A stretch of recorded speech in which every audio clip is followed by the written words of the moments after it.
Firing. He's going for Landry down by the end zone. A tumbling catch for a touchdown.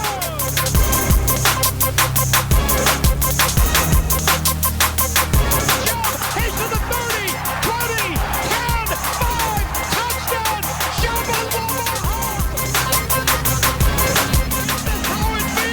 Is this how it feels to win? Welcome back, Survivors. Episode 36, Season 4. This is Surviving the Season live from Greg's son's studio in Huron, Ohio. Yeah, I'm that Adam. would be his bedroom. Greg's here. The studio apartment. He's 3. What is up? Browns fall to 2-5. They lose to New England 27-13 in another fine display. Beginning to be like the consistent theme of the Browns here. And it is hard to watch. And at this point, I don't blame you if you've had enough. Yeah, super frustrating. Fumbles, interception, penalties, Yep. third down struggles, you name it. The Browns offense are pulling it off. Yeah, it's about as bad as you can possibly get. I mean, there is a outrage about Freddie Kitchens. His head is being called for today after the game as well. A couple boneheaded decisions by him Yeah. after the game was over. The one thing Freddie cannot do, he can't tote the rock. He can't carry the rock. Nick Chubb needs to hold on to the ball, 2 fumbles and back-to-back plays. And then I thought play 3 was actually on Freddie, one of the worst play designs I've ever seen. You have a pulling tackle, and Bitonio is supposed to slide over and get the end. Well, what do you do when your guy pulls and you're a defensive lineman? You follow the guy. You follow right in behind him. There's not enough room. And this is the thing that we've been talking about the whole year, where it's details, right? Details. No details, yeah. And Such it's the poor little spacing. things. Spacing, perfecting these plays.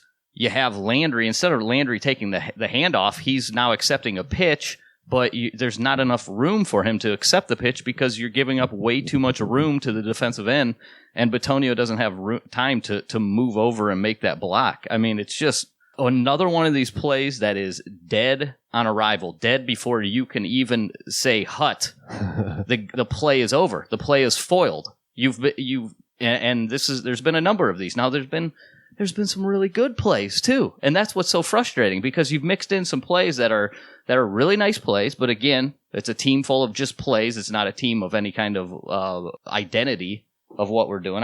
I felt like Nick Chubb got it going. We maybe had a little bit of identity with the run game, but when you're down 17-0 right off the bat, there's only so long you can go with the run game. You can't stick with it. And then at some point, you're going to have to pass against this Patriots team, which continues to get a lot of pressure on the quarterback and continues to be a great coverage team. Yeah, the one thing about that toss play, did that work in practice? Yeah, it probably works when you have the wide 9 defensive end, if that's what the Browns are going. But this is what is like a 3-4 defense, essentially. I mean, that guy's more, if you go back and look at it, he's playing on the inside edge of the tackle, not on the outside, from what I recall. If anything, he's at least lined up directly over top of him. Yeah. So right there, there's no spacing on that. He's not playing the wide 9. He's playing like a 5-tech or maybe a set. He might be in the 7. I can't remember exactly how it went. Either way, just garbage play. It's terrible. Yeah. It's terrible. Defensively wasn't awful. I mean, New England puts up 27. Their offense scores once. They started on the 11-yard line once. Browns, pretty much those 3 back-to-back turnovers sums up the Browns offense for the year. Some decent plays surrounded by game-costing turnover or mistakes, penalties or turnovers. It's like you take out those 3 series, and the Browns are probably much more into this game. At one point at the beginning of the fourth quarter, we actually had more yards than them by 1 yard. Yeah, which you would have never believed that. If I told you at that point, hey, we're down by 17, we have 1 more yard than they do, anybody would be like, yeah, right, we're getting our asses handed to them. No, that wasn't the case. Offensively, they played halfway decent. This is probably the best that a offense has played against the Patriots, except that we turned the ball over 3 times, and they've been doing that all year. And really, we came in, we played our game, turning the ball over and committing penalties, and the Patriots played their game. not committing turnovers and penalties. Yeah. 13 fucking penalties for the Browns, 4 for New England, and then we lose the turnover battle 3-0. Yeah, and I mean, you can go back and I see a lot of these videos posted up there. We talked about it. So we watched the game in the same room, and when you get the push off that's on Rashard Higgins, right? Was that the one that happened? No, the first one was the New England Dorsett, where he clearly gets the arm extended on Greedy. And I said, you see that right there? That's the 50-50 call. That's the one where the NFL goes, half the time we call that one way, half the time we call it the other way. It's never consistent. And then we get later in the game where Higgins is actually getting a chance, which we'll get into that. But Higgins needs to not only have more of a chance to get in this game, he needs to be taking all the snaps from Callaway at this point. He does the same thing, gets the arm extended, slight shove off. And now this time we go, well, we're going to call it. We're going to call that a penalty. And it gets called half the time, and you never know. There's no consistency with these things. This is the kind of rules where you just, it can go your way sometimes. It can go the other way sometimes. But it seems like this year so far up to this point, anything that can go wrong for us, I mean, it's Murphy's Law, right? Oh, yeah. It's Murphy's Law. That's what the Browns should just rename their team. Yeah, no doubt. A lot to cover here. You want to go through the game? Yeah, let's go through it. And as we actually sit here at 2-5, right? Did you think we were going to win this game? In all honesty? Yeah. No. Right. That's what I mean, we picked them to win 48-3 like we do every week as a joke. But, we're 13-point dogs. We didn't really expect to win this game. But again, you can't. I want to lose a game where a team beats me, not where I beat myself consistently. Right, yeah. The Browns just continue to beat themselves over and over and over. And you take out some of those penalties, take out some of the turnovers. We're probably not murdering them, but you're in the game. You take out the penalties from game 1 against the Titans, we win that game. Like, this is, the game script. Take out the turnovers against Seattle, we win the game. Yeah. So, I mean, New England really never had to turn it on. The Browns did most of the work for New England ourselves. But if they had to, it seemed like they could get a drive. Well, they had a few drives, but it's not like they're consistently just, crushing us. I think our defense did a pretty good job this game.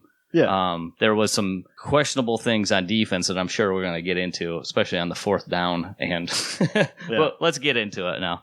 Sure. Okay. We kick off, right? Yeah, we kicked off. So really nothing much on the very first two drives. They picked up a first down on the very first play with Sony Michel, and then went 3 and out, got 1 yard in the next 3 plays. They punted. We start off same thing, 3 and out, no first down. Yeah. Also, we had a flag on that. Declined. Yep. First flag of the. Yeah. So we had how many flags were accepted? 13 accepted for 85 yards. Yeah, because we had more than that. So we probably had more like 15. Oh, at least, yeah. Horrendous. So, nothing doing there. We punt back, no big deal. Sony Michel on first down. So they start from the 27-yard line. Sony Michel for 7. Second down and 3. The reverse to Edelman. And this one, Olivier Vernon blows it up for a -3 play on that one. Vernon earned his money big time. I thought he had one of the best games that he's played all year. He was all over the place. He was in running lanes, and he was getting after Tom Brady. Yeah, 1 sack, 2 tackles for loss, 6 solo tackles. Dang, 6 solo tackles from a defensive end. That's very solid. So then 3rd down and 6, big 3rd down and 6, right? Hey, let's see. Let's go back to back. Have stop Patriots right off the bat. Well, Tom Brady throws an absolute dime.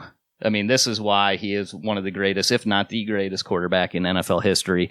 Throws a dime. If you look back, Philip Dorsett gets the arm extended, pushes off on Greedy slightly. Sometimes it's called, sometimes it's not. Doesn't get called this time. It's a 33-yard gain. First down, Patriots. First down, they back it up to 2 runs to Michel. 3rd and 7, incomplete. Oh, okay. They're not going to kick a field goal, are they? They're going to go for it, 4th and 7. Yeah, well, there was a little bit of wind, and I don't know what yard line they're on here, but it would have been a long field goal. Oh, yeah. It was a significantly long field goal, but they go for it and pick it up. Edelman +11, who seemed to be uncoverable. He has 8 catches on 11 targets, 78 yards, and 2 scores. Well, let me tell you, before that, we actually called a timeout because we had 10 guys on the field. So first mistake by, and this is where this is where the questions come in. How much of this is this lack of detail where you don't even have the right personnel in? How much of that is on the coach and how much is that on the players? Because you have to give part of the blame to the players. Right. Like they know when they're supposed to be in there, who's missing, why are you missing? Right. But at the same time, how do these things consistently tend to keep happening? How do these keep happening over and over, these penalties, these sort of things, without putting some sort of blame on Freddie? Because he's the guy, right? He's got to be the guy that does the discipline. If you're messing up, you should just not be playing at this point. Yeah, that's it. So and then on the reception for Edelman, you see it looked like right off the bat, I'm gonna go, oh, here we go. We got Mac Wilson man on man with Edelman is what it looked like. They dropped into zone. The back did like a little swing pattern, which pulled Mac Wilson out to the flat, and Joe Schobert would need to step into the little hook area there if you're going to defend that successfully. And all it is Edelman just splits the 2 linebackers who's covering one of the premier slot receivers in the league. You're going to win that 9 out of 10 times if you're the New England Patriots, and it's just that simple. Way too easy. Too often the Browns in these situations, it's 3rd and 6, we're playing 7 yards off. Yeah. What are the Patriots doing on 3rd and 6? Pressure right in our face with the cornerbacks. They're right on top of our guys. They're going to make us earn it. Why aren't we making people earn it? So they pick up the big 4th down and 7 right off the bat. And then 1st down, Sony Michel with a 16-yard run. That gets New England down to 1st and goal from around the 6, I believe it was. Yeah, 7. Okay, and then Edelman for 5 or 6 there. 2nd down and goal from the 1. Michel is stopped. 3rd down and goal. Brady makes a terrible throw, and this is where we had a chance, okay, because we lose the turnover battle 3-1. We ended up getting one, but this is a chance where you can change your fortunes as a Browns. You have to make a play as a defensive back here, and slips through the hands of Denzel Ward. Should have been an interception. Should have been going the other way, and that incomplete pass leads to a field goal on the next play. Yeah. Short field goal, 3-0 Pats. Yeah, nice job to come away only giving up 3 there. But again, though, like the 33-yard play, and we had a number of those where it's like we're playing good defense and then a big chunk yardage that kills you, and that you can't give up that 33 yards there. Right. So here's where things start to get real interesting for the Browns offense.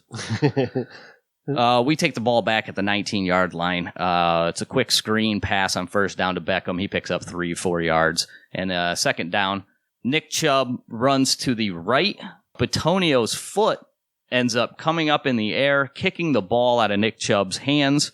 It is recovered by the middle linebacker. Hightower? Thank you. Hightower picks it up and, of course, not just picks up the fumble, he runs it in for a touchdown. So the one thing that Freddie talked about that we cannot do, we can't turn the ball over. We can't kill ourselves right off the bat. This is our 2nd possession.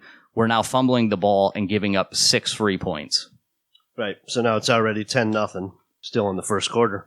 Yeah. 1st quarter. No biggie. We get the ball back. 10-0. I'm not worried. Are you worried? No, they kicked the ball out of bounds. We're going to start on the 40. Hey. They made a mistake. And if you're going to question anything about this Patriots team, it is the kicking. Because even that first field goal barely went in. Right. It was like 23 yards, and I'm like, oh, my God, he almost missed that. Horrendous. But no, hey, Nick Chubb, make up for that fumble. Big run. I mean, this looked like a Marshawn Lynch-style run. Where he's just running, he gets the ball on 1st down, he's running people over, he's running through arm tackles, he's taking off, now we see the speed, and out of nowhere, I'm not sure what the Patriots defender was, comes down with the axe, the hammer fist on the ball, and Nick Chubb fumbles again. Dear God, how does this happen? We're pulling our hair out, and everybody's just like, no way, Patriots recover the ball. We had an opportunity to score there. It was it ended up being a 43-yard run, completely negated by a fumble. Yeah. Devin McCourty recovered it. I don't know if he's the one that No, he was not. Okay. So Patriots, I think we held here pretty good. Patriots take over at their own 4. Michelle -1, Edelman a quick out, and then 3rd and 6, Dorsett again on 3rd down picks up 7. Yeah, Greedy's playing 5 yards off on 3rd down and 6. The ball, it's not that he's just playing 5 yards off. He's also taking a drop. Yeah. So you're taking a drop, and this I'm going. What are we doing here, man? Make him earn it. And honestly, I'll give Greedy and Ward made the secondary look a hell of a lot better. Way better. And I thought better. When the Patriots really started to pick us apart, they were taking advantage of the slot receiver. They were going against Eric Murray a couple of times. Not that he was I don't think he was like horrible or anything. I don't think TJ Carey is going to be playing that any better than what he was. But really, Ward and Greedy, thank God they're back. I can really see this defense taking a step forward. When you actually have a lead, you have an opportunity to win a game, and these guys can cover, and then you got the defensive line getting after the quarterback. So good thing to have them back, but in this case, Dorsett gets the easy first down. Yeah, no big deal. They're still on their own 15. They go incomplete, catch out of the backfield for James White, and then 3rd and 4, incomplete again. I don't remember who was on the coverage on that one. I usually write that down. Do you have a... I don't have coverage there, but yeah, I think it was a bad throw. If the guy makes a good coverage play on it, I usually write down his name and circle it. So they punt away. Yep. So we get the ball back, 21-yard line, 10-0. Hey, you fumble, we get the ball back. Let me add one more thing though. If you remember, Hilliard returns it to like the 48. Yes. And then there's an illegal block. It's like a 27-yard penalty. It was a 27-yard difference because, yes, he returned to the 48. The penalty didn't we didn't even know there was a penalty. I think it was called after they went to break. Yep. Then we come back and we're going, hey, 48-yard line, things are looking up. Well, this is good field position. They come back to the break and we're snapping the ball from the 21. Yeah. Great. And that happened a couple times. Who is it, CBS? What are you guys doing, man? Well, they got to get a close-up of Belichick's face and Freddie Kitchens' face the entire game. Yeah, so now here again on first down, 3 Browns offensive plays in a row. Baker fakes the give to Chubb, goes to throw the little shovel pass forward to Landry, and we talked about it at the beginning. Lawrence Guy, I believe, was the man who picked it off. Yep. Yeah, I mean, he's known for his coverage ability for his at 320 pounds. Just gifted him the ball. And it's another turnover, and the New England takes over from the 12-yard line with 2 minutes and 30 seconds in the first quarter. This is all in the first quarter, everybody. Yeah, 3 turnovers first quarter. You've essentially lost the game in 12 and a half minutes. Yeah. You've lost the game. Yeah. Here they go. White screen for 3, and then Edelman's second touchdown. Yeah, Schobert missed the tackle on that. Would have liked to see him, but do we want Joe Schobert facing Julian Edelman too often? We're getting that matchup, and not that I don't remember exactly how that went. I don't think he was covering him one-on-one. It was like in his Probably zone. Yeah, but still. Got a nice tackle there. 17-0. First quarter. Yeah, and then a couple good things started happening here. So we know Chubb had the 43-yard run before he fumbled. But now we start to string together a couple nice little plays by Nick Chubb. We start right off the bat. What are we on, 32-yard line, I think? Yeah. First down, Nick Chubb, 16 yards. The next first down, Nick Chubb, 12 yards.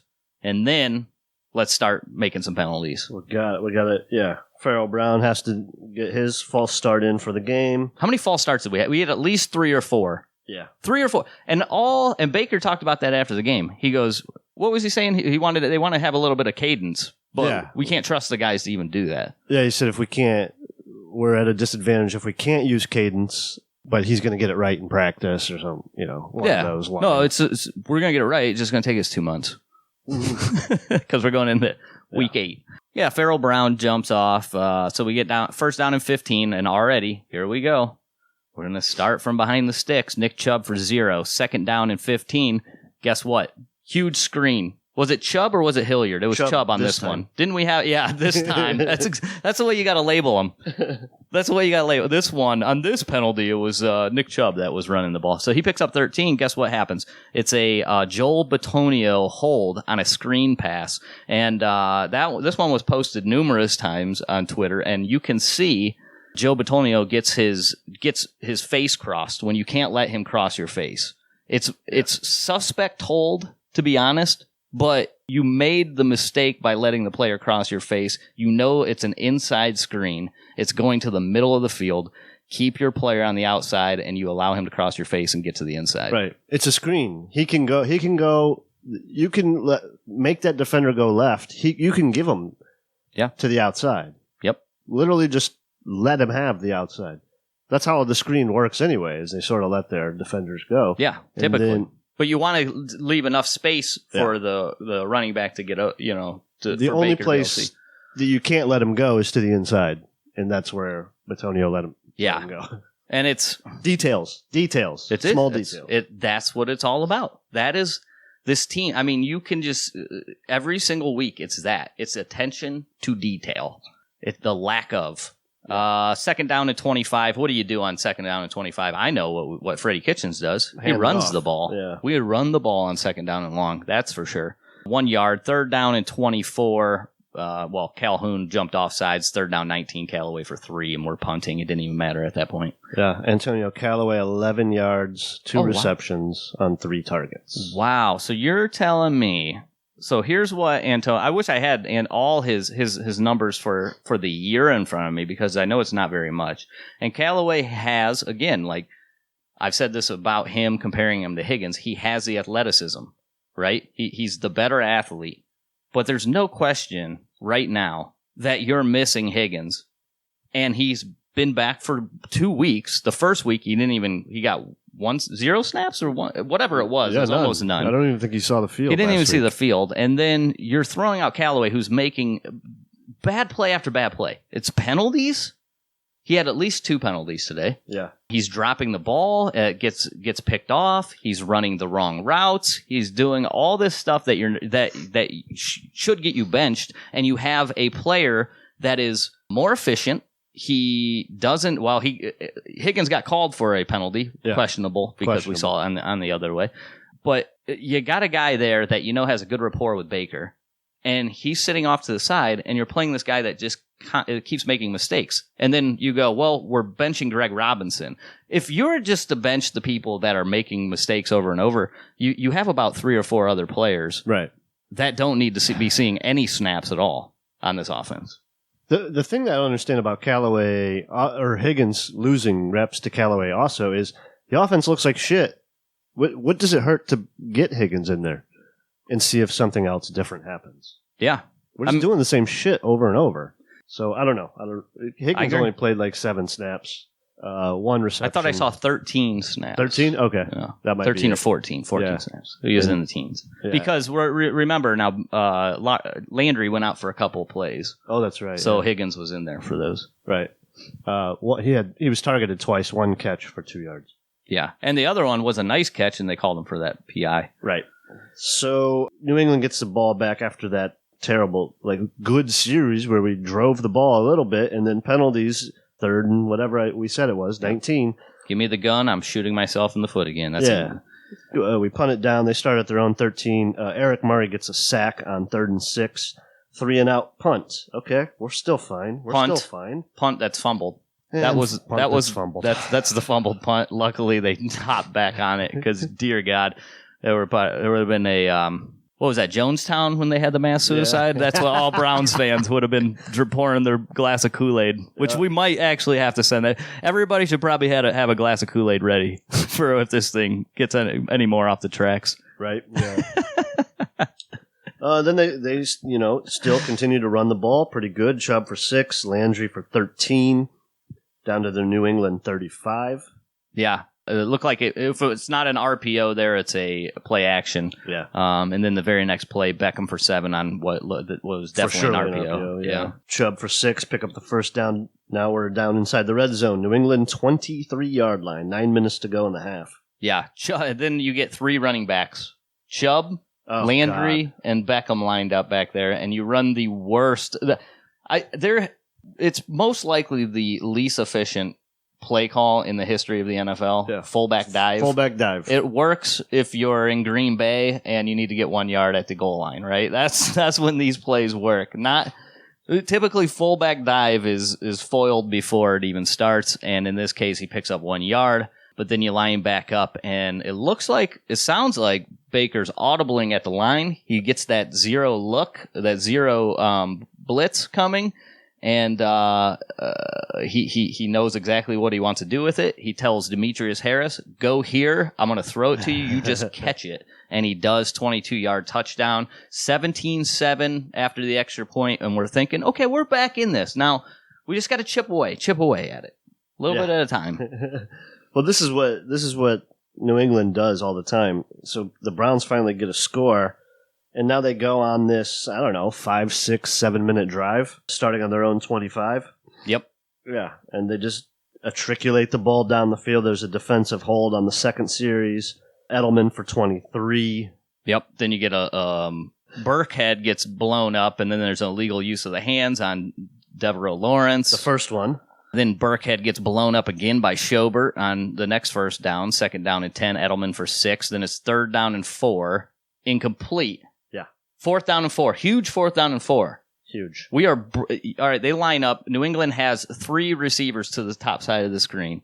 Yeah. We are bringing, as so obvious, everybody at home watching this thing knows it. Tom Brady knows it. Everybody at the stadium knows it. They are bringing the nickel blitz. Here comes the cornerback out of the slot. And I'm looking at our defensive alignment, and we only have 2 defenders to cover 3 guys. Now, Jermaine Whitehead has got to be over there. There's no doubt in my mind that I know that's his guy, and he runs over there after the fact. That's his mistake, yeah. It's so easy. It's the easiest 5 yards on fourth down and 4 that you could ever be drawn up. All Sanu does, they snap the ball, he just runs to the first down marker, basically, and Tom Brady throws him a nice, easy slant because there's nobody covering him. Right. Now, again, attention to detail. I'm seeing it. Why aren't the Browns calling? I'm saying this at home as we're sitting there. Why aren't we calling timeout? There's only 2 guys covering 3. There's only 2 guys covering 3. Just call the timeout. It might happen every once in a while. You might line up wrong, but call the timeout.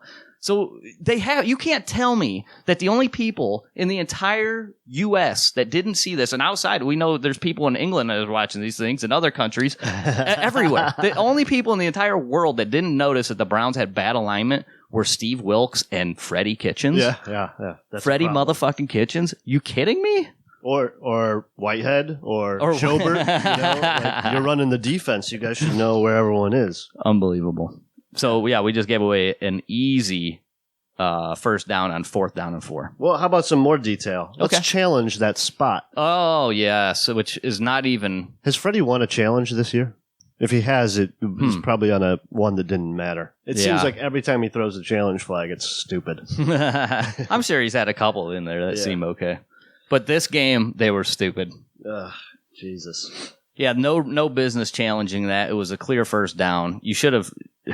Even if you was, if you want to take a look back at the replay, they should have been like, I'm going to challenge it just because I want to take a look at the replay because I want to know if I should cut Whitehead now or if I should wait till after the game. Yeah, no doubt. It didn't really hurt us. 2 plays later, we get another illegal use of the hands to give them a free first down. Yes, on this what one would have been 3rd and 10. Was that one on Murray? Yeah, out of the slot. Okay, fantastic. Then they go Cleveland 15 with 3:30 in the half. Nothing happens. 3rd and 6, incomplete. They're going to line up for a 29-yard field goal try. Yeah, and when they snapped it, Mike Nugent, I don't know, he was like taking a nap or eating a sandwich before he kicked that one, but it took him a while to get to the placeholder, and it gave Denzel Ward enough time to get around the corner. And second career field goal block for Denzel Ward. I remember one last year. Yeah, he blocked one against Pittsburgh, right? Baltimore. Okay, all right, and so he gets that. And it ends up being, they took 5.5 minutes off the clock, but they come away pointless. 17-7 still. We're still in this thing. The fact that we could even be going into halftime 17-7 after the shitty half that we just played is just pure luck. So to say that we had no luck, we had some kind of luck there to somehow go in at 17-7 because on our final, is there anything you want to talk about on that? On our final drive there before half, we kind of essentially ran out the clock. There was a couple of Chubb runs. Beckham had a catch. Mayfield got sacked. False start by McCray, who was filling in for nothing major. Yeah, I mean, we got the ball back 2:25 with one timeout on your own 16. Yeah. And then they ran Chubb, and then they let the clock run down in the 2-minute warning, which was probably the right thing to do. Mm-hmm. What I thought was kind of stupid, there was 40... And you know what? Actually, you changed my mind yesterday. After the sack, I was like, should they really call timeout?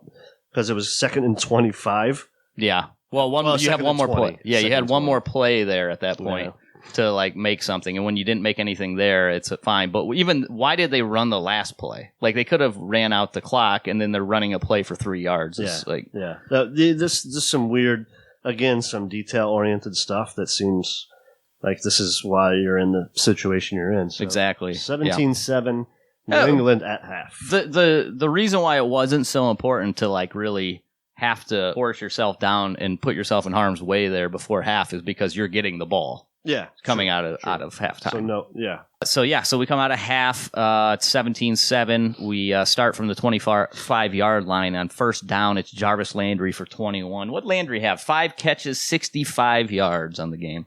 He led the team in 10 yardage. Targets. 10 targets. Well, what did Beckham have for targets? 7 targets, 5 receptions, 52 yards. Yeah, and what was? I don't know if they're going to count that as a drop for Beckham later in the game, but that was a bad one. All right, so so Landry picks up 21, then Chubb.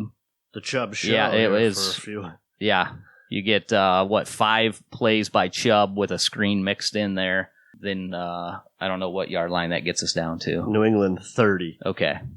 Incomplete to Harris, Chubb for 12. So they're moving the ball, right? Yep. Here we are back in the red zone. New England 18. Yep, but we always find a way for a negative. Got to get a negative. Got to get a negative, and it's always on first down.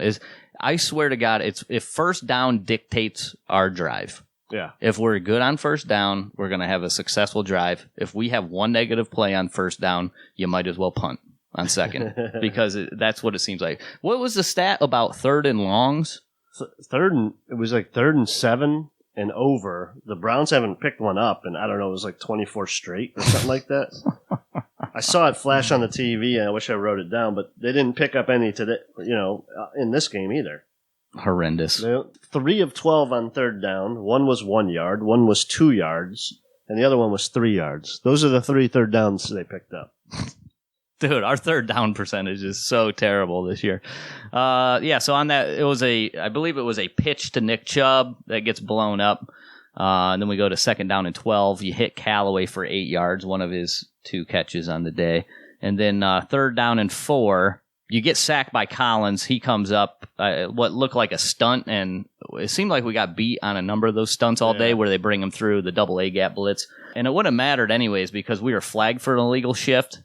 Got to have something in there. Yeah, got to have another negative to go along with your sack. They declined it, and we settled for a 38-yard field goal. 17-10, still in this thing. Still in it. How about Jamie Collins? Well, this is ESPN stats. 1.5 tackles for loss, 1.5 sacks, 12 solo tackles. Could have had him. Yeah, well, you're setting him up properly. Yeah. It's funny. This is probably his best year, right? Yeah, oh yeah. Well, I mean, the way he's playing, he's also lucky. He's gifted a lot because everybody's so good around him that when other guys around you play well, you play well because you end up being fortunate. Like good, it's like luck sort of happens around. You know what I mean? Like he can kind of hide himself if he's having a bad play. Yeah, the other players are making up for it. Just so many people are around the ball, and the guys like Darnold are seeing ghosts that you're going to have a ball just thrown right to you. But he's blitzing the thing that we talked about in Cleveland, what they used him in New England, that they didn't use him enough when he was in Cleveland. We're blitzing him off the edge all the time, if you recall. We actually used him as a edge defender a number of times, but that double A gap blitz that he did so well in New England, they got him there doing again. And it's hard because you're so worried about your tackles in Cleveland. And next thing you know, Bitonio had a tough day. Treader had a tough day. We didn't even talk about it, but Cush is in there swapping out with Wyatt Teller throughout the game. So weird. Very strange stuff, yeah. I'm not even sure. Do we have snap counts for them? I do not. All right. Let's see if Pro Football Focus has updated yet. They have. Well, we get lucky. I will tell you the snap counts. So Wyatt Teller had 9 snaps. Cush had 53. So, yeah, basically, 2 series there? Yeah. It is kind of strange. Let's talk about the grading real quick now that this just popped up. Okay. Justin McCrae from Pro Football Focus filling in for Greg Robinson in his first game at full time at left tackle. 32.1 overall grade. A 22.5 pass blocking grade, 49.2 in the run block, and it had a penalty. That is the lowest graded Brown, followed by Chris Hubbard with a 42.3, Eric Cush with a 43.2. I mean, look at this offensive line. Bitonio, 65, actually graded slightly above average, but had a couple killer just plays that killed them. I mean, I'm looking at these gradings. Antonio Callaway below average, Farrell Brown below average. Rashard Higgins played 13 snaps. I mean, he didn't, because he got the penalty, so that's going to cost him heavily. Really, the only guys that played above average were Mayfield, Chubb, Landry, and Demetrius Harris, who played 13 snaps, five gets out on 5 pass patterns and catches the touchdown. He had 2 catches, right? Yeah. So that's probably why he graded, but that's very limited snaps. And then on the defensive side of the ball, Myles Garrett and Olivier Vernon, as we expected. Denzel Ward, as we expected. But people that graded out terrible, Chad Thomas, the lowest one on the list again. How many snaps? 17 snaps from Chad Thomas. And we did see, the other thing we got some snaps out of Jernard Avery. 3 snaps, Jernard Avery. He only did 3 snaps? Yeah, and it was right off the bat. If you remember, he was in there early. So he got pressured, didn't he? He did. He has a pressure, yeah. 3 snaps. So when they put him back in at all? Because they had 17 snaps for Chad Thomas to get no pressures. What the fuck is going on? I just don't understand. Well, they can't have more than 53 guys. Petition the league, they said. How many snaps for Garrett and Vernon? Garrett, 56. Olivier Vernon, 69. Oh, okay. So Vernon played every single snap? Yeah, there was only 69 total snaps. And Jermaine Whitehead, again, was 68 out of 69 snaps. He graded below average, again, 58.8. Yep, so there you go. So back to where we were after the... We get a field goal. Yeah, we got the field goal, so make it 17-10. You get the ball first, you go on a nice long drive. They get the ball back with 8:30. We're only down 7. Yep, we're still in this thing. The freaking Patriots, man, they always find a way to answer your scores with drives of their own. Well, I thought it was the most interesting way that they answered. Because it was like a movie I'd seen before. Mm-hmm. 2 nice defensive stops, 3rd and 10. Why would you be afraid of their 3rd down back? Yeah, right. It's not like the Browns have ever given up a 3rd down and 10 screen for a first down, right? Right. Not only do they give up the 3rd down and 10 screen for a first down, he also picks up 49 extra yards after those 10. So ended up with 59-yard screen. Somehow, if you go back to that play, we only rush 5 guys, which means there's 6 guys in coverage, yet an entire half of the football field has nobody on. Is barren. It only consists of New England blockers and White. Yep. Boy, I can't wait to... This is one of those where I go, and I'm circling it right now, because I go, I can't wait to get that all 22 and just see how it is even possible that you have nobody in that zip code. I was feeling so good about us, 3rd and 10. Yeah, 3rd and 10. And our defense is playing halfway decent, right? They started from their 16. Taki makes an awesome play on the kickoff, right? On the kickoff. So it's like, oh, fuck, we're going to get the ball back at midfield again. Yep. Now, screen pass, 59 yards. God damn it. It's like... It's just a few plays here and there that are murdering us. Yep. So then it's 2 plays later, they get a 3rd down and 1. Sony Michel gets the ball. Trent Richardson. Oh my God. Sheldon Richardson blows through the line. Almost gets Michel. Can't hold on to him. They gave him 2 missed tackles for Sheldon Richardson on the day. He can't make the tackle, and he bounces to the outside and picks up the first down. Just terrible. Yeah. Terrible. And then the very next play, it's Edelman again, 15 yards, touchdown. Yeah. Oh, that's his 2nd touchdown. I don't know why I gave him 2 before. Sorry. The other one was his first. I didn't even hear you say that. Yeah, okay. yeah. And the extra point was good. So 24-10 at that point, with 6 minutes, just over 6 minutes in the third quarter. And then I was thinking, okay, now we just made it a tough uphill battle. We were in this thing. That might have just sealed it for us. Right. The screen pass and then Richardson not finishing that play after making a great play to penetrate the line and then just and then a touchdown right after. It's just deflating. Peak Browns, yes. So we get the ball back and really got nothing. It was a 3-and-out. I mean, just absolutely nothing happened. Throw away on first down, second down and 10, second down and long. What do, Freddie? You run it. You run it every time. For 0. Every time he runs it. Third down and 10. They blow a timeout because of the play clock. That's right. Which we don't need those timeouts later, but. Yeah, and then, third down and 10, but this is where Beckham gets the perfect back shoulder throw. He's got to make the play, and he doesn't come up with it, so you go 3-and-out. But that was a play. Hey, I mean, you're down 2 scores. You got to make a play at that point. Beckham, you're getting paid a lot of money. You really should be the focal point of this offense between you and Chubb and Jarvis, and we got to have your playmakers make a play, and our playmaker fails to make a play there, and it was really tough. Yeah, punt away. I think we had a decent punt there. They start on their own 26. 56-yard punt. Yep, there it is.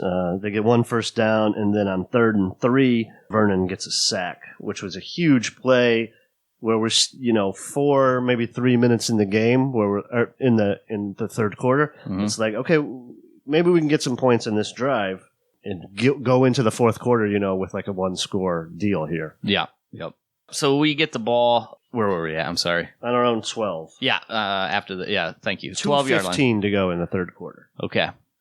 And Nick Chubb right off the bat. 2 yards? Yeah. Second down and 8, 6 yards. Third down and 2. It's Demetrius Harris for 13. Both times Harris is wide open on his, and then he follows that up with a false start. Fantastic.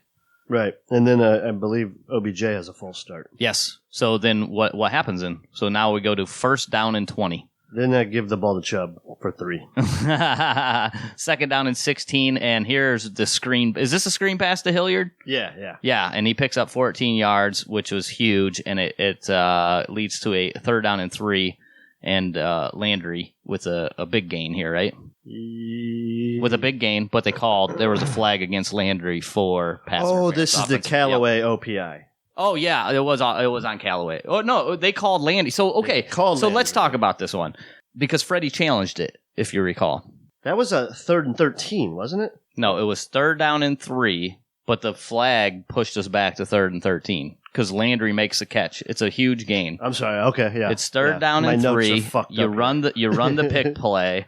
Callaway's too far down the field. He's a couple of yards down the field. Freddie talked about it after the game. He said, the reason I challenged it is because they give you a yard, and we wanted to see if Callaway was a yard because it was crucial play in the game. Yeah. That, it was a huge 3rd down, and once you get to 3rd down and 13, chances are you're not going to really pick it up. So on that 3rd and 3, it was a big gain. We wanted to take a look at it. Well, you knew you were going to lose that one. Right. They haven't. One of these hasn't been overturned ever. Right? It's a pass interference. There was not one pass interference that has been overturned this year, and there's no doubt in my mind that they were going to uphold this, even if he was within the yard. Right. So you lose your second time out, and I believe you have no more challenges. And you're out of challenges, yes. And then on 3rd down and 13, you're right, Freddie. You basically have no hope, and Baker throws one up just to try to make a play, and Gilmore really should have picked it off. Okay. Yep. So 4th down and 13 punt. They start from the 26. Yeah, big play to Sanu on 2nd down for 20. Mm-hmm. Ran by Eric Murray, right? Was he in coverage there? Yeah, yep, he was. So Eric Murray graded a 58.3. It was his coverage grade that really brought him down. He graded out well. Run defense, tackling, pass rush. He did a good job. But his coverage grade, and that sort of seems to be the deal, man. Yeah. We've been getting picked on in the slot. Yeah, so you're still all right. Michelle goes for 7 and 0. 3rd and 3, you got to get off the field. Somebody named Jacoby Myers catches one for like 5 yards. I don't even know who that is. Yeah, I don't remember what our defensive alignment was there, but I was probably so furious at that point I quit even writing it down. And it was 2 plays later, Ben Watson making a play. Former Brown could have had him. Benjamin Watson, 26 yards, gets him deep into Brown's territory. Yep. And then 3 plays later, they're settling for a 29-yard field goal, which puts them up 27-10. That pretty much wraps it up. The Browns are not going to score 17 points on the Patriots in 10.5 minutes. Right.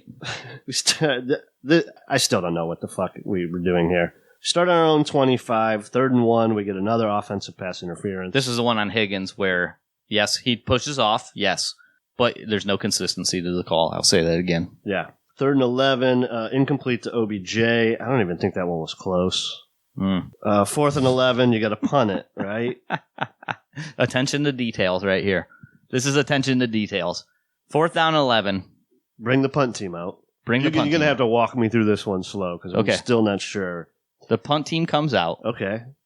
The clock actually runs well out. Yeah. I mean, 5 minutes out. Yeah. The referees they're so ready to get on the plane and go home. They don't even care anymore. And Freddie has Hodges false start on purpose, which they call, to make it 4th down and 16 so he can bring the offense back onto the field and go for it on 4th and 16. He had a timeout. He says after the game, I didn't want to waste the timeout because I thought we might need that. And I elected just to take the penalty on 4th and 11 to go to 4th and 16. Well, why? And he said, because half the players were running off the field on 4th and half the players were running on. Well, let me tell you something. Detail. Exactly. The fact that players just think that they can, if you as the head coach, okay, you're the guy that tells them to get on and off the field. If that happens in New England, Bill Belichick's losing his goddamn mind. Yeah, he'll send everybody to the locker room. What are you running off the field for? Did I tell you to get off the field? Yeah, and also, it's 3rd and 11, and it's incomplete. Does Freddie not know that he's going for it on 4th and 11? You would think. When they sent out the punt team, what did we say? Why are you punting? Why are you punting? You're down by 17. 17. You can't punt from there. You got to go for it. But it's already hard enough to get a 3rd and 11. 3rd and 11 is almost impossible. Or 4th and 11 is almost impossible. 4th and 16, it's a Hail Mary. Right. There's no way you're picking up 4th and 16. They get sacked anyway. And Baker, make it a moot point. Yeah, Baker's getting, falls on his hip. He's hurt again. I mean, he doesn't stand a chance. What are you supposed to do there? No idea, really, there's got to be some, there's no control if you're just not going to, like you said, you're not going to see that from like a Belichick team. No. Where it's 3rd and 11. Do you know what they do? The ball falls short to OBJ. They would be fucking going crazy if the offense is run on the field. They'd be like, no, we're calling plays. What are you doing? Every other team, if you ever watch this, they'll stand there with the coach and go, what do you want to do? Go for it or punt? And he'll think about it. Sometimes they'll even waste too much time and he goes, let's go for it. Or let's punt or whatever. Send out the punt team. Nobody should be moving. Nobody should be running on the field. Nobody should be running off the field unless Freddie Kitchens says this is what we're doing. Yeah. That is the kind of undisciplined team. This is what we're talking about. This attention to detail, the lack of discipline by the players. Who's in charge? Who's in charge here? Are the players in charge? Are we an NBA team at this point? Are we just calling our own plays? Well, this is the shit that is putting Freddie in a bad light today is because people are looking at all this shit going, who's ahead of the asylum here? Who's in charge of the inmates? Because you can't have this shit that I've never even seen before watching football since I was a little kid. This shit's crazy, bonkers. Taking a penalty to go to 4th and 16. Yeah. At that, I mean, so if you're not going to call the timeout, just fucking punt it. I'm telling, don't get Baker hurt for no apparent reason. Just punt the goddamn thing. I would have laid into my team so bad. I don't know what's going on. I don't know how much Freddie is. He's not going to come out and talk about it. If he is, whatever, he always says that whatever is happening behind the scenes is between the team. We're not going to talk about it in the press. Yeah. But if he's not laying into them for these kind of things, then it's over. Like there's no reason. I said at the beginning we would know what Freddie is after 8 games. Yeah. It's been 7. I'm going to give them the whole season no matter what, just because we're not making a change halfway through this. It would be, in my opinion, ridiculous.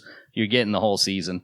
But after 7 games, do we have a coach? Do we have a head coach? There was major risks, and we talked about it. Yeah, look, with a rookie head coach. I like Freddie's attitude. I like the way he's talking, the way he was speaking in the offseason.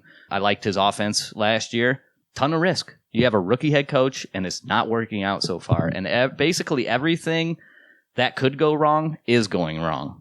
Yeah. And then, of course, you have the added layer of Monken as the offensive coordinator. Mm-hmm. And, well, the offense isn't coordinated at all. No. I mean, it's fair to say, and people have ragged on the defense, but like, there's no doubt in my mind the offense is the major issue here. The reason why we are 2-5 is the offense. The defense can take a little bit of blame, but they've kept us in games. Yeah. And the offense has pissed them all away. No, I would agree with you there. Wilkes has done a good job with the defense. I mean, there's things we can complain about. There's no matter tackling, what. Yeah. And right now, Bill Belichick's complaining to his team about things that didn't. You know what I mean? They're 7-0 or whatever, 8-0. Yeah, you can find things to complain about at the end of every single game, but Nick Chubb has 131 yards on 20 carries. You don't think Belichick's furious about that today? Hell yeah, he is. He doesn't even care about the W. Yeah, but that gives him a talking point. Yeah. But if that happens week in, week out, but it doesn't with Bill Belichick, right? Because he finds, and Freddie says, well, we're going to find the problems and we're going to fix the problems. If you know what the problem is, but it hasn't been fixed, so who's it on? Who's it on at this point? Is it the players? Is it the coach? Is it is it just the lack of, like, is this team just not have enough character? Is it what Mike Lombardi said? You just acquired talent, but you didn't make a team. Well, we're gonna see. They're 2-5. They're through their tough portion of the schedule. They had the second hardest schedule up to this point. Mm-hmm. They've had their adversity. I know me and you talked about it. Yep. We said worst case scenario at the breaks 2-5, and we're barely 2-5. and I kind of think we're a bad 2-5. Oh, this is worst case scenario 2-5. Yeah. Like, this is, I would be happy. No, I would never be happy with 2-5. Like, if we were 3-4 right now, if we went 3-3 at the bye, okay, I understand that. Like, I could deal with that. And then, lose to the Patriots. I didn't expect us really to beat the Patriots, but no, I mean, it's 2-5, and then you're talking about, like, so right now our point differential. We scored 133 points in 7 games, and we've given up 181. That's not a close 2-5. Right. You look at New England. You know what New England is? This is hilarious, Steven. New England scored 250 points and only given up 61. Wow, that's an ass kicking 7-0. That's just our 8-0. They're annihilating everyone, and we're just barely scraping by. Yeah, they're a plus 189 point differential. Yeah, and you know what? San Francisco's plus 130, but nobody else is even close to those two numbers. And San Francisco. So right now, there's no doubt about it. San Francisco and New England, best teams in the league. Yeah, bar none. And San Francisco, we've played both of those teams. Yeah. The best, those are the single best 2 teams in the entire league up to this point, playing their asses off. Yeah. And we had to play them so far through. You know what? Neither of those teams has like a huge, you know what I mean? Both of them are sort of set up the same way. Like, defense is playing great. Yeah, they don't have these huge, like, big money wide receivers. They don't. Well, for one, San Francisco just runs the most efficient style of offense possible. Yeah. They run the ball very well, and Jimmy G has a lot of easy throws. That's easy, but defensively, they are just kicking the snot out of everybody. Yeah, and same thing. San Francisco also hasn't had a very hard schedule either. True, and neither has New England. New England, yeah. So that's interesting. And remember, so I saw that was posted yesterday. The Browns last year at this exact time 2-4-1. Browns this year 2-5. Do you remember the difference in turnover differential? We were plus last year. This year we are super negative. I don't know if you have it in front of you. I wish I did, but we are really bad turnover differential right now. Yeah. So I guess what we're saying is there's 2-5. There's room to improve. They've got to go kick the shit out of Denver and get some swagger back. They don't need a close win. They need to murder somebody. Yeah. Yep, absolutely. And make it look convincing. Like, all right, we've had our tough schedule. That was the second hardest schedule in the NFL through the first 8 weeks. They have the second easiest schedule by win-loss, of teams right now in the second half. But they've got to beat some teams. Like, they've got to go out and crush some teams' dreams. You know what I mean? And Denver's playing, even though they're 2-6, they're playing decent. Like, their point differential is negative 26 through, and they twice as good as ours. Yeah. They're very beatable. That's for sure. Yeah. I'll be out there for that game, by the way, in Denver. Yeah, it should be a fun one. We're at must-win games here at this point. Sure. Baltimore's 5-2. I think they're off this week. They are off. They got New England next week. So you got to put together some wins here. Buffalo's got 5 wins. Houston's got 5 wins, looking pretty good down there. Indy's got 5 wins. Kansas City's got 5. So we're 3 games trailing all these 5-win teams. Yep. We still have a lot of games to play. I don't know if we need to panic too bad. Well, I'm probably the least panicked Browns fan that I know because I sit at 2-5 and I'm going, yeah, I know we're 2-5 and it's been bad, but I fully believe, I still believe, like there's something in the back of my head that's going, this Browns team can make an epic turnaround that has not been seen in the NFL in some time, where you just go from the bottom of the barrel and start coming back. The talent is there. It's just about limiting mistakes. Quit killing yourself. And we said it now for 8 weeks. Yeah. We've said it. But at some point, right? It's always some weird, like Chubb has been a rock. He has not made any mistakes. He's been doing everything. And then we come into the New England game and he drops 2 balls. He hasn't fumbled since, what did you say? 2016, and then he fumbled 3 times in the last 3 quarters. And then, and then if it's not him, then it was Mayfield playing poorly. Yep. And then this other game, your receivers don't catch anything. Mm-hmm. And then this game, the defense gives up 300 yards rushing. It's like we cannot put it together. If this team goes out and just murders Denver and gets back a bunch of confidence. Yeah, a little mojo. Yeah, this team, they came into the season with all that confidence. They need that energy back. Yeah. For the second half and run. And you got 5 divisional games left. So I'm not going to sit here and be like the most positive guy around because it sucks to sit here in 2-5, but I don't look at 2-5 and go, oh, it's over. The season's over. Right. It's not over. It's a long way from over. If you lose 2 more, it's basically trouble. Over. Well, you had your 2 more soon. I mean, you got to win. You got to go on like a 5-6 game winning streak here, and then all right, you drop 1, you win 5 more or something. Well, that's too many games, but yeah, you get what I'm saying. Yeah, well, it's still they've got what. I mean, you had your crack at the NFC West, probably one of the best divisions in football right now. Without question, yeah, they're playing so good. 3 of your first 7 games are NFC West. And it's the 3 tough NFC West opponents. Yep. I mean, we have the Arizona on the back end. So yeah, and New England you played up front. So yeah. So the rest of our divisions, some of those teams still got to go play these NFC West opponents as well. But I get being super down. I mean, this is it. We're leading the league in penalties. We got to be close in turnovers. I don't know what the turnover total is for the teams, but we got to be relatively close to the most. It's just anything that can go wrong is going wrong. But again, this is not I don't look at this team and go, at the end of the year, we're a 4-12 squad. We're not a 4-12 squad. We're just not. Yeah. This is we have a lot of talent. Now, if you can't find a way, and this is why I'll say it again, if it continues, there's no chance in hell they can bring back Freddie Kitchens. Right. There's 0 chance that they can bring him back. But if he turns this thing around and we end up winning 9 out of the last 11 games. 8 out of 9? I mean, I'm sorry, 8 out of the last 9. Yeah, why am I trying to add 2 games to this? We win 8 out of 9 games or something, then you're beating the people you're supposed to, except for Tennessee so far. And really, you should have been in these other games. I mean, you should have won Seattle, except I can't even talk about it anymore. It's just so stupid because we're being repetitive, Yeah. We are our biggest opponent. We're our hardest opponent. Yep. Well, we'll see. Big game against the Broncos this weekend. Come back home against the Bills, Steelers, and Dolphins. You win those 4, you're 6-5. Yeah, the Bills have been, they got a nice record, but you saw yesterday what happens when they go up against a decent team. Yeah. Like the Eagles ran all over them. Yeah, and their defense is tough, but they have Josh Allen. Right. And he's going to give it to you. He's going to give the ball game away to you if you let him. You just can't turn the ball over more than him. And we just got to start taking care of the goddamn ball, man. Yeah, yeah. Let's go.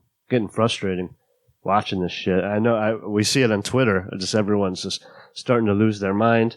I mean, when we lose, we get less. I mean, everything is bad. Like Cleveland media, they can't enjoy losing. We know what it's like. When we lose, not as many people listens.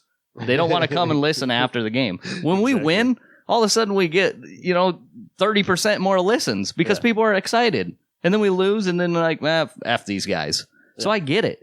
I get it, man. Everybody wants this team to win. We're sick of it. We've lived this for how long now? Since 1999, man. It's time to turn this damn thing around and get this freaking monkey off our back. Yeah. This Cleveland Browns bad mojo that we got. Well, and Freddie's going to be he's going to have to answer all these tough questions all week. As he should. Yeah. And the players are going to have to answer some tough questions. This is the adversity. We've been facing it since week 1, this adversity. Yeah, I didn't know it was going to last this long. We knew he was going to face some. I'm telling you right now, if this team starts, like I just said, if they win 4 in a row, before you go to Pittsburgh, this team's going to be unstoppable if they've won 4 in a row. Browns Mayfield, fans are going to be OBJ. walking around wanting to fight people, like just cocky as fuck. We won 4 in a row. Like, who wants some? You want some? Now you're going into Pittsburgh. You could beat Pittsburgh. We're 7-5. You got the Bengals. We're 8-5. You got the Cardinals. We're 9-5. Then you get the Ravens. Maybe like almost for the division, right? Right. At this point. Yeah. And then you finish with the Bengals again, who are probably 0-16. Very likely could be. Very likely could be. Dolphins probably 0-16. If this team has to win in Denver because they need some confidence for the Bills game. And this second half could be so exciting, and I hate to, because now I'm getting myself excited like I was at the beginning of the season. I'm looking at 2-5, third in the AFC North, and I'm getting excited because I think there's a chance. There's a glimmer of hope, and that's what a Browns fan. We see that little glimmer of hope, and that is everything to us. I'm sitting here still going, we're 11-5. So you're saying there's a chance, right? We could win 9 in a row. Yeah. We could. If we win 9 in a row, you can't tell we're me that unstoppable in the playoffs. You can't tell me that we don't have the talent on this team to be able to win 9 games. We do. But the problem is we have the knuckleheads on this team to be able to lose 9 in a row too. Man. Well, yeah. And trade deadline tomorrow, you think the Browns make a move? I don't. As long as it's not a panic buy. Yeah. This is what I'm afraid of. What if they started selling? What if John Dorsey, what kind of mayhem would happen there if John Dorsey goes, you know what? It's not working. Dude, we got a top 10 pick right now next year. If you look at the actual standings, of course we got all these easy games. This is not real. So. There's an alternative universe where we're going 16-0. Why is it? You know what? That's what pisses me off. They say there's those alternative universes, right? Where it's like infinite, right? Yeah, sure. There's something different happening in all of them. Why do I live in the one where the Browns continuously suck year in, year out? How did I draw that fucking straw to live in the shitty Browns? Unbelievable. Yeah. Yeah, it doesn't make any sense. Well, that's that. And back to the drawing board. No. Yeah, we didn't even finish the rest of the game. We went all the way up to the Higgins pass interference, and then the fourth down call. Yeah, after that it was over. Yeah, it was over. So fuck it, we're not even finishing it. Yeah, you want to watch it? Good luck. Go back and watch it yourself. They got some by the way yardage. I think OBJ had like a 33 or a 31 yarder. Yeah, actually made a play. Yeah. Mayfield had an 18-yard run.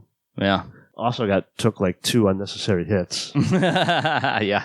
They really didn't do bad in the sacks until the end of the game. I think they got sacked 3 times in the fourth quarter. So. Well, yeah. And that's now you're down 17. You have to throw. Yeah, that's what I'm. The Patriots know you got to. They know you got to throw, and you're done with the running game, and you were successful. And this is why, we are a front running team. I'm going to say it again. We are. If we're out in front, good things can really happen for this team, but we are a front-running team. If we get behind, man, it's tough for us to catch up. No doubt. All right. We got anything else? No, I think we can call it there. All right. Thanks, everyone, for listening. Greg, what is our Twitter? Our Twitter is at STS Podcast, and our email is survivingtheseason@gmail.com, patreon.com/STS Podcasts if you want to support the show. We will be back on Thursday. Sure. For a preview for the Denver game before Greg flies to that game. I think we will have Greg live after the game. Live? Yeah, not live. I believe you'll be recording after the game in Denver. So we'll have that one up for you maybe on Monday. And then we'll be back after that. Right on. Thank you, everybody. Appreciate it. Greg, tell them what we say. Keep on surviving.